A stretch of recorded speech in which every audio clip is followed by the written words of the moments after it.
Okay, Matthew chapter 1. The genealogy that's described in Matthew chapter 1 is the legal genealogy of Jesus Christ, not the biological, because it traces to Joseph.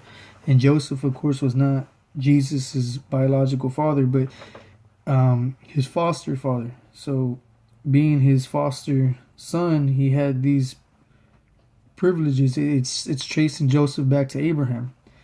And whereas in Luke's gospel, it gives Jesus his genealogy to his mother Mary, which he did come from.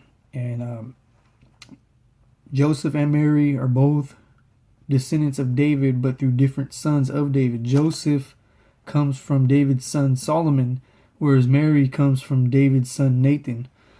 But I'm going to read a little bit of the genealogy, starting from verse 2 to verse 6. Verse 2, Abraham begot Isaac, Isaac begot Jacob, Jacob begot Judah and his brothers. Judah begot Perez and Zerah by Tamar.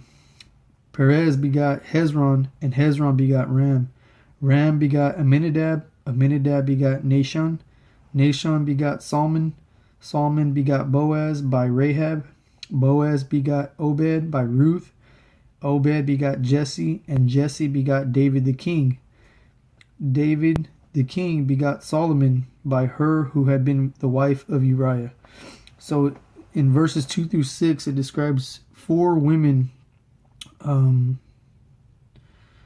the Jews may have not been very proud of.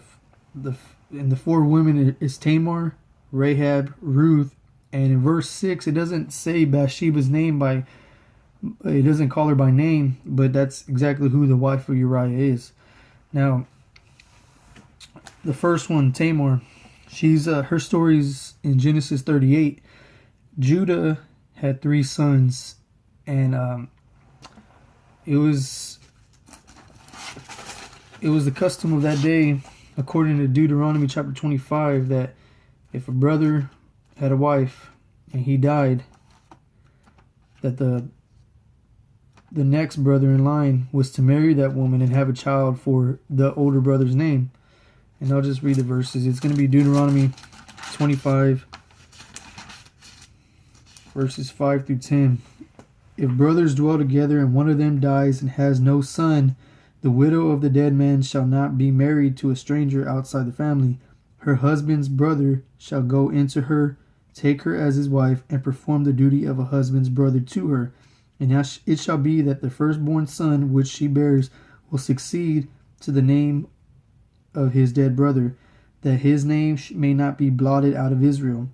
But if the man does not want to take his brother's wife, let this brother's wife go up to the gate to the elders and say, my husband's brother refuses to raise up a name to his brother in Israel. He will not perform the duty of my husband's brother. Then the elders of that city shall call him and speak to him.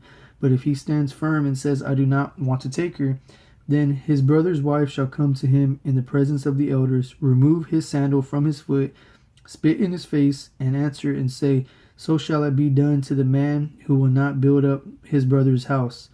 And his name shall be called in Israel, the house of him who had his sandal removed. So it was a shame for the brother not to do that. And that may sound weird to us, but that was the custom of that day, to keep the brother's name alive, so he just doesn't just erase his lineage. And so anyhow, in Deuteronomy chapter 38 is the story of Judah and Tamar. Judah had 3 sons. The first one married Tamar, and he did wickedly before the Lord. He was a wicked man, and he died. The Lord smote him. He got him. And so the second son, also, he took her, and he died. But the third son, Judah was a little hesitant to give him his third son to her, and he was too young anyway. But he told her to go to her father's house and wait for him to be older, to grow older. And but when the time came and he was older, Sheila was his name. Judah did not give his son to Tamar. So what Tamar did was she dressed up as a harlot, and she waited in the area where Judah would pass by, and Judah took her and unknowingly got her pregnant. He didn't know who it was because she was covering her face. She was dressed as a harlot back in the, like, that's how they dressed back in the day. But they would cover their face, and he got her pregnant. And so the Jews had a high priority on family relations. But Judah did not give his third son Sheila to Tamar like he said he would, according to Deuteronomy 25, verses 5 through 10. So Judah failed there, and Tamar was dressed as a prostitute.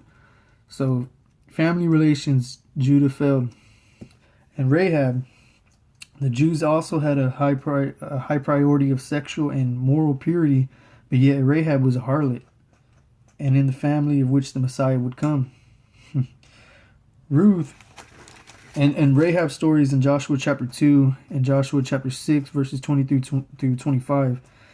And Ruth, the Jews also had a high priority on racial superiority. And Ruth was a Moabitess, a Gentile, as Rahab was from Jericho, also a Gentile. And Bathsheba was the fourth woman named on there. The Jews were very proud of their king David.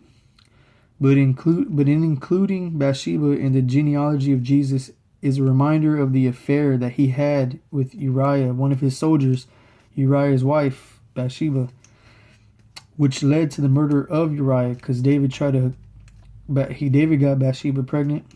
He tried to cover it up by having her husband Uriah, which is his soldier in his army, killed. So perhaps in including these women in the genealogy of Jesus, maybe it was to humble the Jews, to show them that God can use anyone, whoever he desires to use. And they pride themselves in family relations, sexual purity, racial superiority. They pride themselves in their great King David.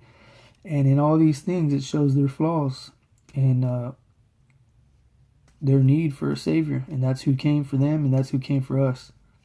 Thanks, guys.